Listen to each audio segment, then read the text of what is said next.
Hello everyone, কেমন আছো সকলে? আশা করছি সকলে খুব ভালো আছো, আর আমিও কিন্তু অনেক অনেক ভালো আছি। চলে আসলাম নতুন আরও একটি মিনি ব্লগ নিয়ে। আর এখন কিন্তু আমি আর আমার বর একটু ও বাড়ি যাওয়ার উদ্দেশ্যে বেরিয়ে পড়েছি। আর বাড়িতে চলছে পেঁয়াজের কাজ এবং তার পাশাপাশি ধান সিদ্ধ। দেখো এদিকে কিন্তু ধান সিদ্ধ হচ্ছে। মার ছোট পিসি কিন্তু আমাদের আগাতে এসেছে।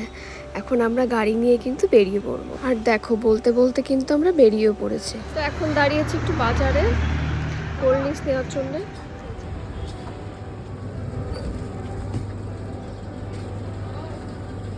৳100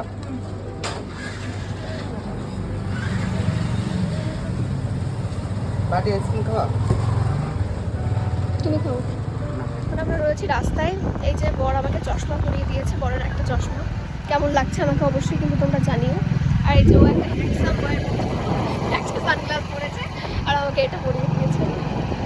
এটাও আমার হ্যাঁ, আমি তো বললাম এটাও আমার বরের চশমা, কিন্তু আমার মুখ আন্দাজে এই চশমাটা বেশি বড় হয়ে গেছে। এই চশমাগুলো ওয়েস্টার্ন ড্রেসের সাথেও ভালো লাগে, কিন্তু আমি কুর্তি পরেছি, এখন ভালো লাগছে না। মানে আমি যেখানে যাই না কেন এই চশমাটাই আমার বড় আমাকে পরাবে জোর করে। চলো গিয়ে তোমাদের সঙ্গে দেখা হচ্ছে মানে বাড়িতে। তো আমরা কিন্তু চলে এসেছি বাড়িতে, আর বাড়িতে এসেই দেখছি কিন্তু কাকির দিকে বসেছে চুলে কালার করতে। তো আজকের ভিডিওটি কিন্তু এই পর্যন্ত। ভিডিওটি তোমাদের কেমন লাগলো অবশ্যই কিন্তু কমেন্টে জানিও। তো দেখা হচ্ছে পরের ভিডিওতে।